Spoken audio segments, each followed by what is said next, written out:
Hello and welcome to this beginner's guide to being a virtual assistant training. My name is Liz and I'm going to walk you through the entire process so you know exactly what you need to do in order to become a virtual assistant. So I'm going to share my screen and we're going to dive on in.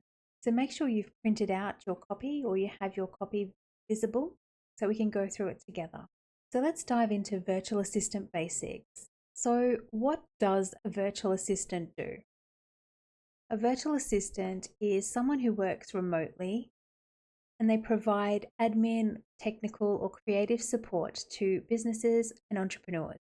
So, VAs can handle tasks like email management, scheduling your calendar, social media, data entry, customer support, and much, much more. And handling all of this for a business owner or an entrepreneur allows them to focus on their core work and the tasks that actually bring them in money.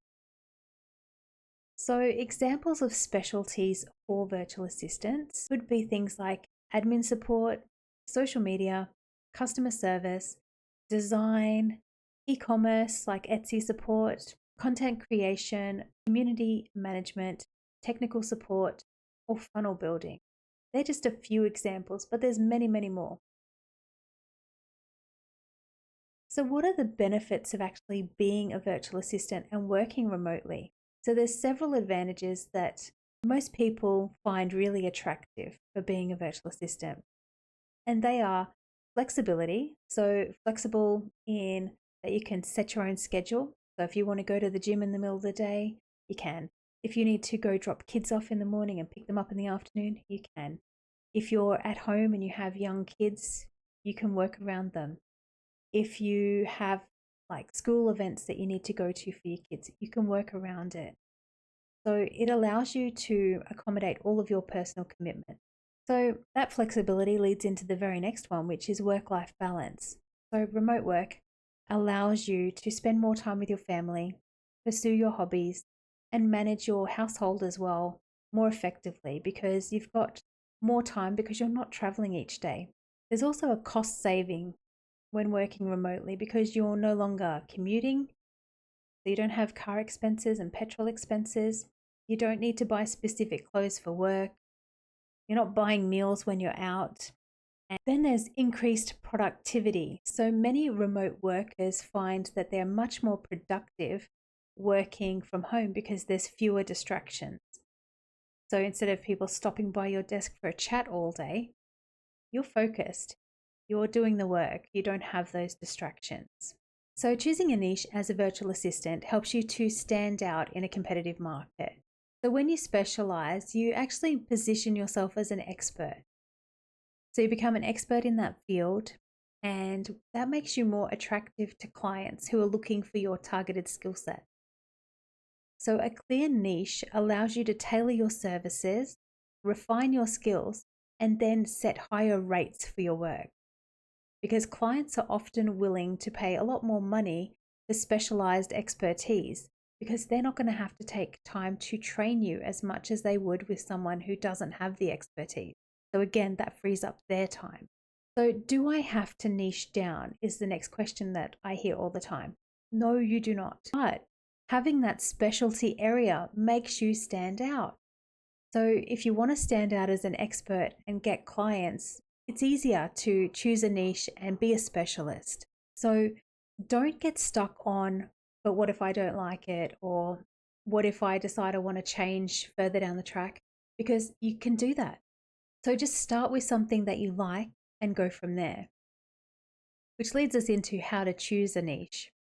So choosing a niche as a virtual assistant starts with doing a skills audit. You really need to know your strengths and list them all down. So go through this, do a skills audit, list out all of your skills that you can think of. So it could be something like project management, content creation, customer support, or technical troubleshooting. Whatever your skills are, list them out. And then review your skills and pay attention to areas that you actually enjoy. So what are things that you could see yourself doing each day?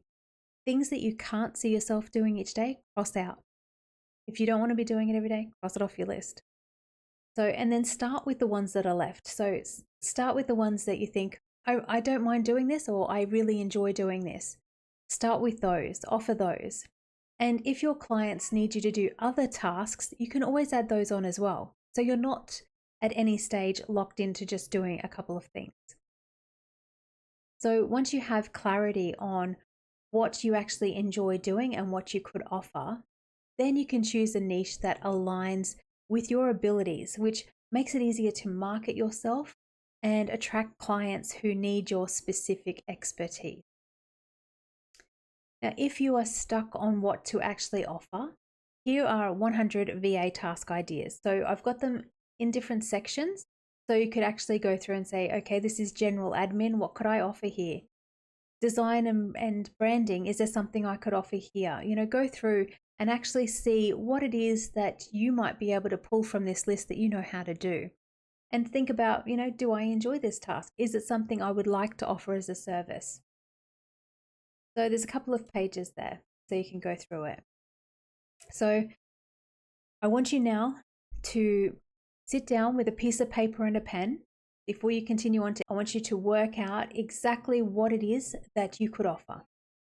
So go through this list to get some ideas, list out all of your existing skills, and then circle or highlight any that you think I would really like to do each day. And they're going to be what you're going to start with. So make sure you've written that down before you move on. Okay, next we're going into the must-have skills. Must-have skills for VAs.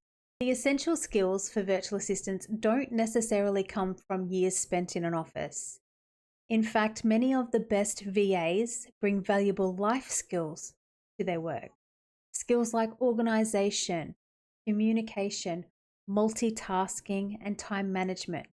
And they're often developed through everyday experiences such as managing a household, volunteering, and coordinating events. These skills can be just as powerful as office experience, as they reflect real-world problem solving, flexibility, and the ability to handle various responsibilities. Life skills also give VAs a unique perspective, allowing them to adapt to diverse needs for clients and excel in remote work environments. So even without a corporate background, those who bring strong life skills can thrive as a VA and offer clients genuine, reliable support. So that being said, there are 3 skills that you really need as a virtual assistant. Computer basics, you need to be able to turn it on and you need to know how to use programs. You need at least a basic understanding of Microsoft Office or Google Suite products. So Google Docs, Google Sheets, Excel, Word, any of those programs. And you need the ability to figure things out as you go. So one of the main things that you'll come across as a virtual assistant is you'll come across challenges and you have to figure out where to go next. So there might be things that you don't know how to do and your client doesn't have time to show you how to do it, or they don't know how to do it. So this is where you need to figure things out as you go, and you need to be willing to figure things out. You need to be able to think for yourself and think, where could I get the answer to this? Okay, I'm going to go to Google and I'm going to find the answer, or I'm going to ask ChatGPT and find the answer, or I'm going to go to YouTube and I'm going to find a tutorial. So you need to have a way that you can figure things out as you go. Soft skills are probably just as important as any other skills that you might need. So soft skills are interpersonal attributes and habits that enable you to work well with clients and manage your workload effectively. These skills are probably more important than technical skills for success as a virtual assistant. So let's just go through them quickly. You need to have strong communication skills, or you need to be able to learn to communicate really well. So you need to have clear and effective communication when you're working remotely, because you'll need to rely heavily on written and verbal communication with your clients because you're not face to face with them. So you need to be able to articulate your ideas clearly, listen actively, and respond promptly, because this will help you to build trust and ensure that everything runs smoothly. One of the best ways to be really strong in communication with your clients is to keep them updated all the time. So check in with them like once a day and say, you know, okay, I'm getting started with work now for the day. Is there anything that you want me to focus on or just go about my daily duties? Then at the end of the day, you can say, okay, this is what I've completed today. Still working on this. I'll continue that tomorrow or next time you work. So being really open with them and communicating is really important. Next, you have time management and self-discipline. So you're responsible for managing your own time and meeting deadlines without any supervision. So you need to have strong time management skills and self-discipline to make sure that you actually get through the work and you prioritize tasks so you deliver it on time. So some things that might help with this would be time blocking, setting up daily goals, and minimizing distractions so you can stay focused and productive. And systems like using a Notion or Asana or Todoist or any of those programs. So whatever works for you, pick a system and just run with it and keep track of your tasks that way so you can manage everything. So as we said on the previous page, problem solving abilities. Really important. The clients rely on virtual assistants to handle tasks and solve problems for them. So whether it's troubleshooting a technical issue, finding creative solutions to challenges, or adapting to unexpected changes. Strong problem-solving skills are invaluable in ensuring that you can handle whatever comes your way as a virtual assistant. Next, we have attention to detail. Attention to detail is essential because it ensures that you're highly accurate in your work and your clients are expecting high quality work. So you need to be really meticulous, double check your work, just to make sure that it's error-free before you say it's completed. Now I want you to pair the skills that you have written down that you want to actually offer as services. I want you to pair those with your soft skills. I want you to write down which of these soft skills you also have. I want them to go together. So if you don't have strong communication skills, write yourself a little plan on how you're going to improve that. If you don't have good time management skills, make sure you write a plan for how you're going to achieve that as well. So it could be finding a program that can help you to manage tasks. So it could be as simple as that, signing up to Asana or Notion or some other program. With problem solving abilities, I think everyone has the ability to solve problems and you just need to know that you're going to be looking things up. So you've got to make yourself some notes. You're going to look things up on Google, YouTube, use ChatGPT if you need to, but you're going to find answers and you're going to problem solve. And attention to detail. So you're going to be creating high quality work and then you're going to be double checking it as well before you say it's completed. So just make sure that you have these skills or you can learn these skills and you can master these skills because these skills are so important as a virtual assistant. You definitely need them in order to be successful. So you've got your soft skills, and you've also got your skills that you could offer as services. So now we can move on to the next stage. So the next stage is everything that you need in order to get set up. So the first thing that you need to do is create a dedicated workspace. The first step in setting up your remote workspace is selecting a location that will allow you to be able to work efficiently without distractions. So consider the following. With a home office, if you have the space, setting up a home office is ideal. This should be a quiet area where you can close the door and you can focus uninterrupted. A home office allows you to create a professional environment that helps separate work from your personal life. But if you don't have a home office, then what do? Well, you could have a co-working space. So for those who prefer to work outside of the home or they need a change of scenery, co-working spaces offer a professional environment with all the amenities that you need, such as high-speed internet, meeting rooms, and networking opportunities. So co-working spaces can also combat isolation that a lot of people feel when they work remotely, because you sort of have colleagues next to you working as well. Other options could be, if a home office or co-working space isn't feasible, that you could consider setting up a corner in your living room, using a standing desk, or even working from a quiet cafe or a library. The key is to choose a space where you can focus and be productive. And for different people, that's a different place. So I know some people that like to sit outside at their outdoor table and work. They like a bit of sunshine while they work. I know other people that like to go to cafes and work. I know people that like to sit in the library because it is super quiet and they can just sit there all day and work away. Whereas I like my home office because I'm at home and I don't have to go anywhere. So, and it's all set up and I've got everything around me that I need. So it all depends on you and what works for you. So next we have the essential tools and equipment that you need as a virtual assistant. So you'll need the right tools and equipment in order to get started. So you need a reliable computer or laptop because a computer is the cornerstone of working as a virtual assistant.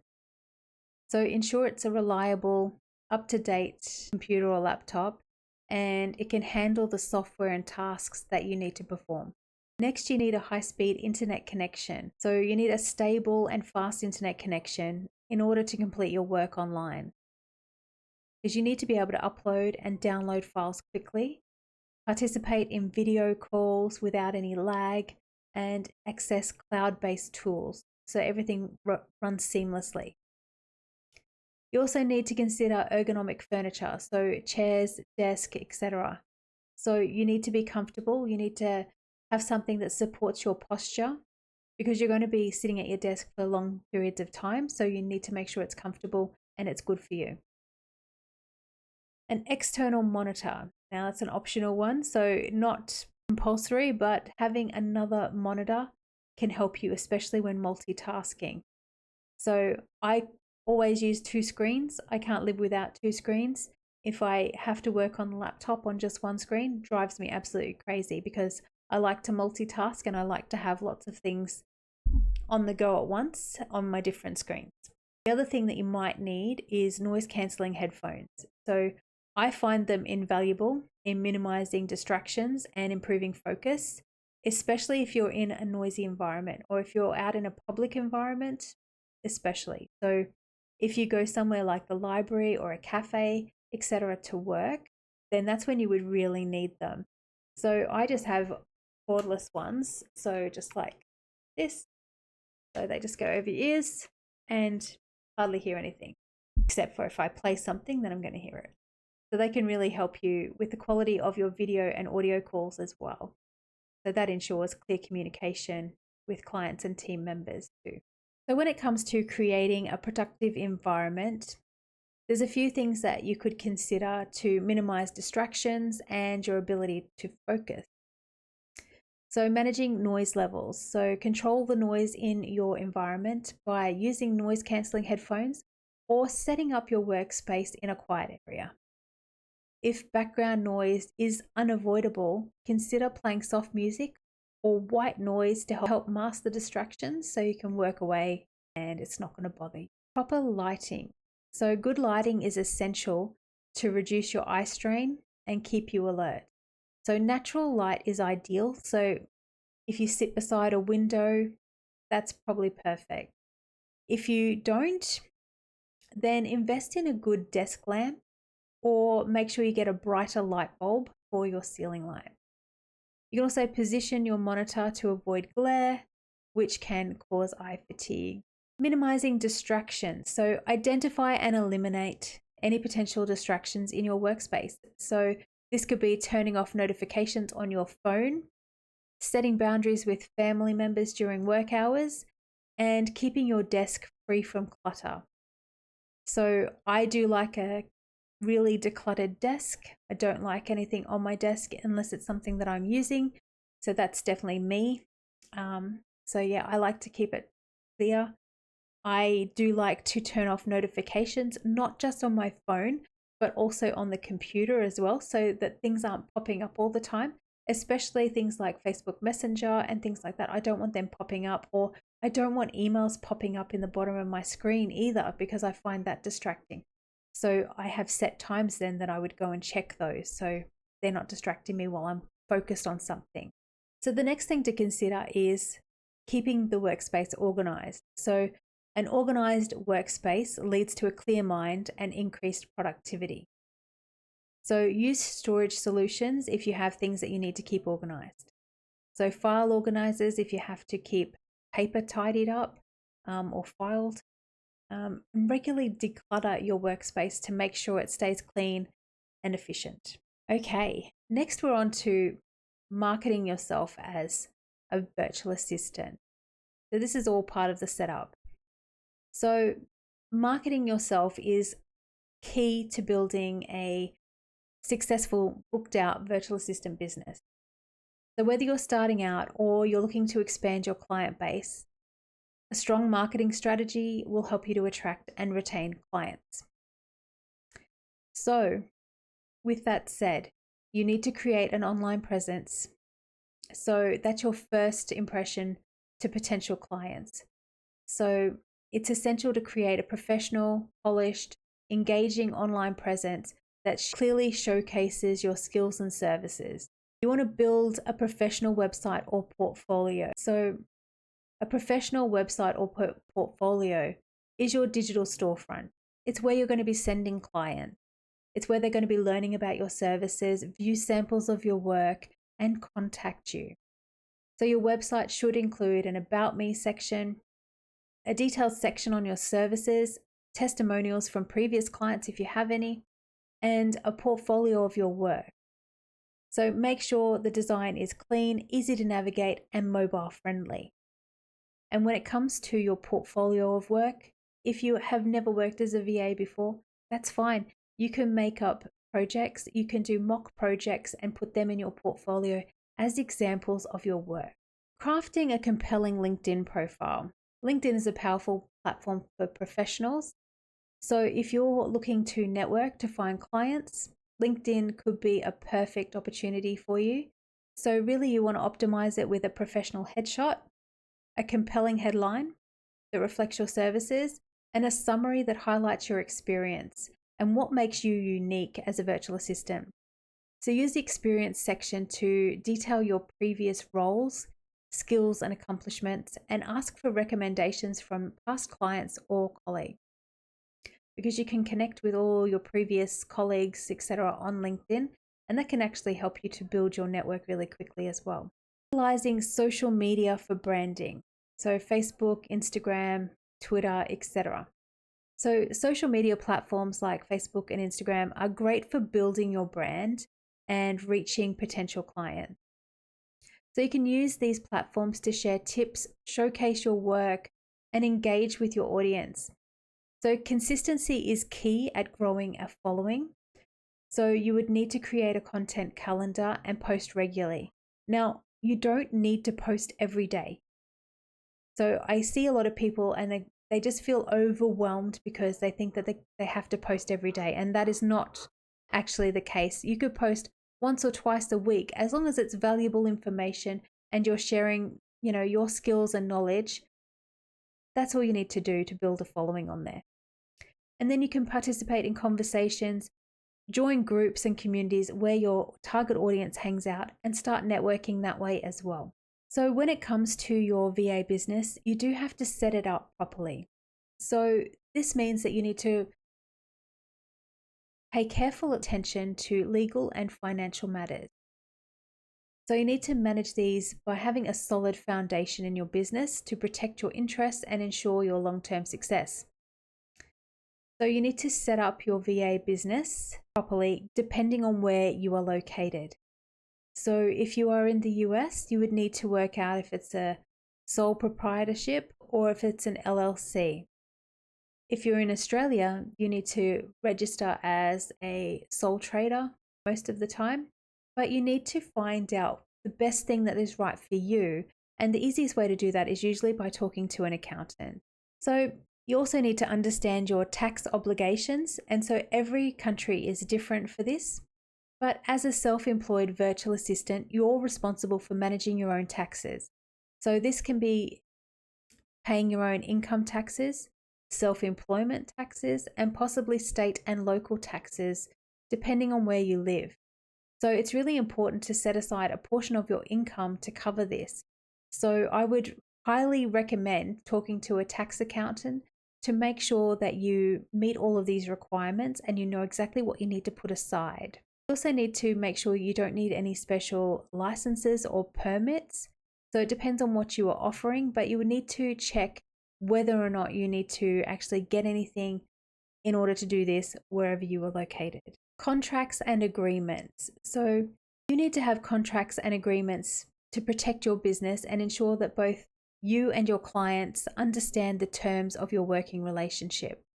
So before you enter into a working relationship with someone, you need to set up your contracts and agreements beforehand. So when you're creating your service agreements for clients, it's a contract between you and your client that outlines the scope of work, payment terms, deadlines, and other important information. It also serves as a legal document that protects both parties in case of any disputes. So make sure that your service agreements are clear, comprehensive, and signed by both you and the client before starting any work. So your service agreement could be your onboarding guide. Next is understanding NDAs or non-disclosure agreements. A lot of clients might need you to have an NDA, so it's a good thing to have an NDA that you already have on file ready to use with a client if needed. Basically, an NDA is ensuring that sensitive information shared between you and your client remains confidential. So if you're handling proprietary information, trade secrets, or private client data, it might be crucial for protecting your client's business and your own legal standing to have an NDA in place. Protecting your intellectual property. So as a virtual assistant, you may create original content, designs, or strategies that constitute intellectual property. To protect your IP, include clauses in your contracts that clarify ownership rights, usage permissions, and any licensing terms. You may also want to trademark your business name or logo to prevent others from using them. Now, I don't find that there's a great deal of things that you would be protecting with your intellectual property, but if you were someone that had a lot of processes that you've come up with yourself and that you use, then maybe that might be a time when you could include it. Proper financial management is essential for running a successful virtual assistant business. This includes budgeting, tracking income and expenses, and managing your accounts effectively. Budgeting for your business. So creating a budget helps you to manage your business finances by planning for both income and expenses. So your budget should include any fixed costs like software subscriptions, internet bills, etc., and variable costs like marketing, supplies, and savings for taxes and emergencies. So a well-planned budget allows you to make informed decisions about what you can afford to spend in your business and what you need to be earning in your business. Tracking income and expenses. So keeping accurate records of your income and expenses is crucial for managing your finances, preparing your taxes, and evaluating your business's profitability. So using accounting software like QuickBooks or FreshBooks, or even a simple spreadsheet to track all incoming payments and outgoing expenses and any outstanding invoices. Setting up a business bank account. Separating your business from your personal finances is really important for both legal and financial reasons. A business bank account makes it easier to track your income, manage expenses, and prepare for taxes. It also adds a level of professionalism when dealing with clients and financial institutions. Understanding self-employment taxes. So as a self-employed virtual assistant, you are responsible for paying self-employment taxes, which cover Social Security and Medicare. These taxes are typically calculated as a percentage of your net earnings, and it's important to understand your tax obligations, including how to calculate and pay your self-employment taxes, and to set money aside throughout the year to cover these costs. So these are just all things that you need to consider. A lot of it comes down to taxes and finances and the legal standing. So you really should make an appointment to see an accountant before you jump with both feet into a virtual assistant business, just so that you know where you stand and you would know how much you need to put aside for taxes. On average, in Australia, it's probably about 30% that you need to put aside for taxes. So I don't know what it would be in other countries, but it's something that you would need to factor into your income goals as well. So I want you to go through all of these sections and make sure that it's clear in your mind exactly what you would need to do. So do you need a software to track your income and expenses, or could you use a Google Sheet for this? How much could you put away for taxes? Like, how much should you be putting away for taxes? So make yourself a little list of everything that you need to do to set up and actually be up and running in no time. So go through this, write down anything that applies to you so that you've got your hit list of what you need to do. So your hit list might be speaking to an accountant, creating a budget, setting up a way of tracking income and expenses, and creating an onboarding guide that has, your proposal in it and an NDA. So it might be as simple as just those few tasks. And then we can move on to the next section. So the next section here is pricing. So when pricing your services as a virtual assistant, you need to research your local market and understand what successful competitors are offering. So this is a critical first step because you don't want to price yourself out of the market. You don't want to go in with your rates too high, and you certainly don't want to be undercutting people and going way too low because you both lose money then. So start by looking up other VAs in your area in a similar niche or in the same niche. So you want to look at things that they're offering. What services are they offering? What are their rates and what are their packages? Pay attention to those with strong testimonials, high engagement on social media, or those who appear frequently recommended in industry groups, because these are usually signs that a VA is doing really well in their business. So this research helps you to gauge what your clients in the market are willing to pay. It helps you to understand competitive service structures and set realistic pricing that reflects your skills and experience level. So by learning from established VAs, you can avoid underpricing yourself and you can position your services competitively, setting you up for a sustainable and profitable business. So in the beginning, should I work for free or offer a discount? This is something that comes up all the time. So when you're starting out as a virtual assistant, you may wonder this. You may think, should I offer a discounted rate or even work for free to gain some experience and build your portfolio? Offering discounted rates can help attract your first clients and get valuable testimonials, showing potential clients your work and reliability. However, discounting too steeply can lead to burnout and undervalue your services, and it sets an expectation that may be hard to change. So working for free can be beneficial if it's with a respected client who will provide a testimonial or referral, but it's important to limit this and limit unpaid work to prevent devaluing your skills. Both approaches can help you gain experience, but consider the long-term effects and set boundaries so you're positioning your VA business for success from the start. So personally, would I offer my services for free? No. Would I offer a discount? Maybe. But I would be looking at who it's for and are they going to benefit me in the long term? Because if it's not going to benefit you in the long term, then I wouldn't do it.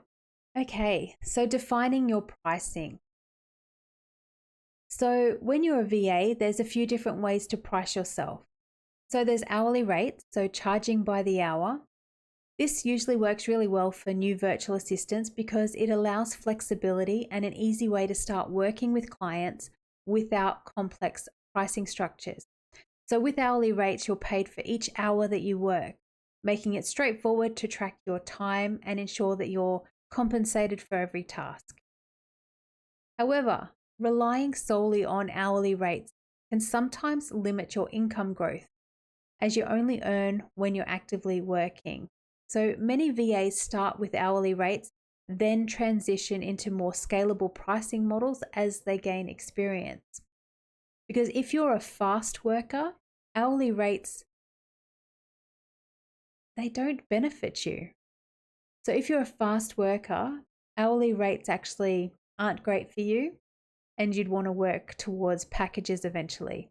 I would eventually be planning to move to packages. So you can start with an hourly rate until you get the hang of things and then move on to a package. But we'll go through that in a minute. So the other payment way is with retainers. So retainer is basically you're getting paid for hours in advance. So it's a popular option for VAs that are looking for stable, predictable income. So under a retainer, the client pays a set fee each month for a designated number of hours or a specific scope of work. So this allows you to plan your workload and finances more effectively. So basically, you might be offering a client a 10-hour package for a fixed price. So basically, if you charge $50 an hour and you're giving them a package that's for 10 hours, you're charging them $500. And then you're just tracking your hours and you're just taking off your hours until you have worked up all the hours for that time period. Then you have packages. So offering service packages is a great way to bundle your services and set value-based pricing. So this allows you to scale your business a bit more because packages can be based on the actual job that you're completing rather than the time that it takes you. So you could offer social media management or email marketing or admin support at a set price, giving your clients clarity on what they'll be paying and what they'll be receiving. So unlike hourly rates, packages let you to earn based on the outcome or the value that you're providing to your client rather than the time spent on it. So this can significantly increase your income potential. So with packages, VAs can streamline their services, attract clients looking for results-driven support, and better showcase the value that you bring to each project. So now I want you to sit down with a piece of paper and a pen and work out what you want to earn. So as a virtual assistant, work out how many hours each week that you want to work and how much you need to earn for that week. And make sure that you write down an additional amount for any expenses and you write down what you would need to pay in tax as well, so you can add that on so that you know exactly what you could earn out of this at the end of the week. So work out how many hours you could work, and then you want to divide the total amount that you want to earn for the week by the amount of hours that you could work, and that's going to give you your hourly rate that you want to charge. So I would suggest going with an hourly rate to start with. So you could charge an hourly rate as a retainer. So you could offer a retainer for a certain amount of hours and then just keep track of that time. But I wouldn't dive into packages until you know how long each of these tasks are going to take you. So I would start with an hourly rate or a retainer and then move on to packages. But I want you to sit down, make sure that you work out exactly what you want to be earning per hour. And then I want you to compare that to what your market research tells you is acceptable and see if you can earn exactly what you need or if you need to adjust it slightly to suit the market. And maybe you're underpricing yourself too, and maybe you can actually charge more and make more money. So working this out will make that very clear to you. Okay, now we're on to the fun part, getting your first client. So getting clients 101. How do you actually find clients?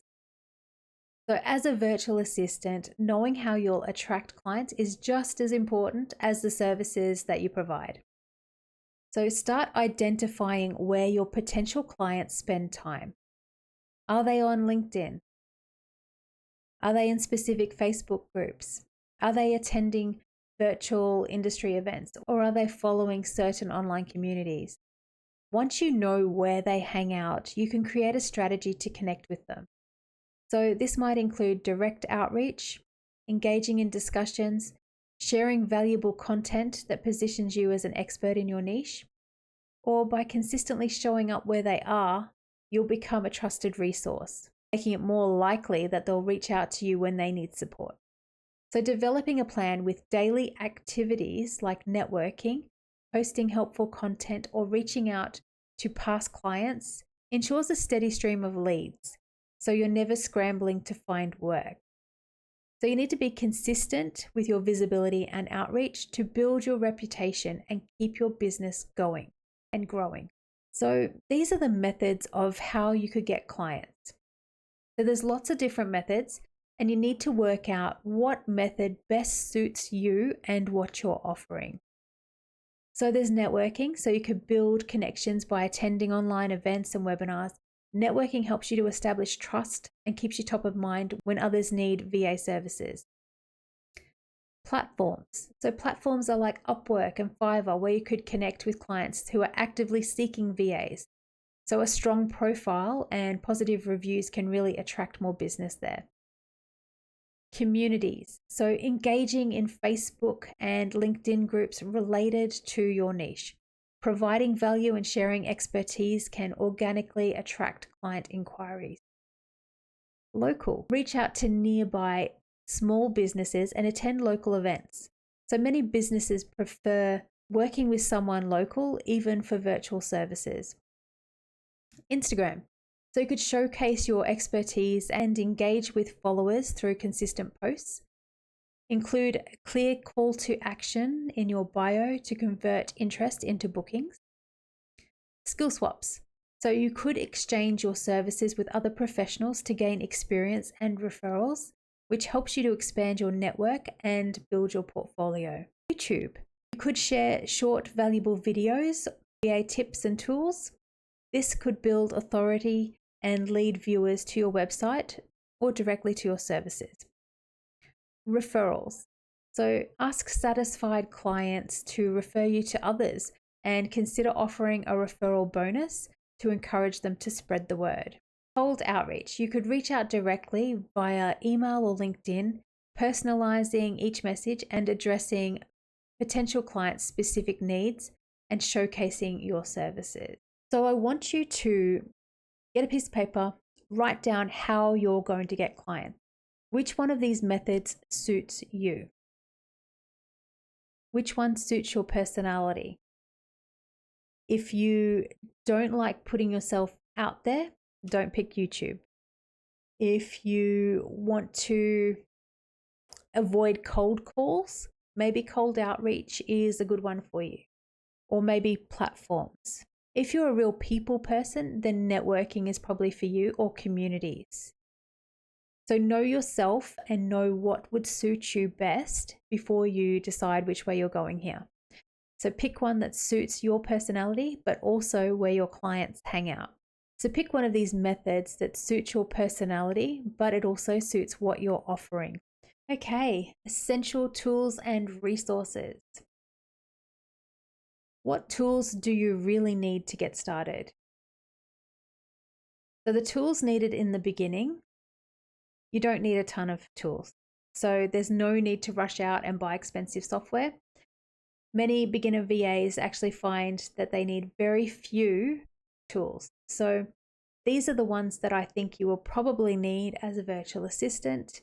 This will keep the costs really lean because you want to be profitable. And it is really easy to accumulate monthly subscriptions for lots of different software. So start simple, focus on tools that truly support your workflow, and only add things on as you grow. So this keeps your business agile, cost-effective, and scalable. Plus, if you need specialized software to complete tasks for clients, the clients often have these subscriptions and can just provide you with access to them. So the tools that I think you would need are email. So this could be as simple as setting up your own domain, your own professional email, and then connecting it to Gmail. A Google Calendar. So if you're using Gmail, you may as well use Google Calendar. And then to track your hours, you could use something like Toggle. To manage your projects, you could use something like Asana. So that will manage all of your tasks.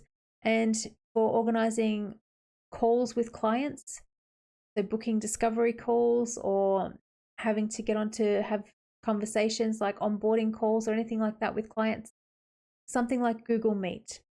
So basically, if you were to sign up to a paid Gmail account for business, email, calendar, and Google Meet would all be included in that. Asana, you could sign up to for free, and I'm not sure if there's a cost involved with Toggle, but it's very low cost to set this up. So it's probably like $20 a month or something. So that's basically it. This is all that you need to get started. So don't overthink it. You've now gone through the training and you know what you could offer. You know your skills. You should have a good idea on what you could charge, what you need to set up in your business, and how you can find clients. So now I need you to go out there and take action. So go out there and create everything that you need to set up.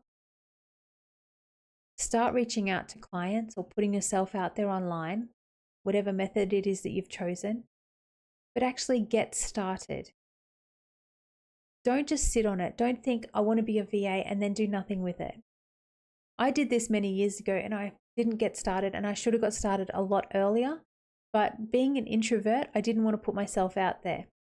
So I'm telling you, set things up the way that suits you. So if you're introverted like me and you don't want to put yourself out there, then sending cold emails, networking online, all of those sorts of things are behind the scenes, and you can definitely do that. So you could do that online, no problem. You can then say to people, if you'd like more information, please send me an email and we'll discuss further. And that way you don't have to get on a discovery call if you don't want to. So it's important to set up systems that actually suit you. So when you're planning out your business and you're mapping it all out and you think, okay, I'm going to set this up so it suits my personality, really think about what would suit your personality. So if you're introverted, the main thing that you need to do is make sure that you've got a system that still allows you to communicate and answer all of your clients' questions, and that they can get access to you at any time that they need to. But be very, very clear with your boundaries and, everything that happens in your process. So if you're an introvert, you need really clear processes so that you can avoid any of those video calls. So I hope that this training has been helpful. It is designed to be really specifically for beginners and to help you to get up and running. If you do have any questions at all, please don't hesitate to reach out to me. I'm always happy to help.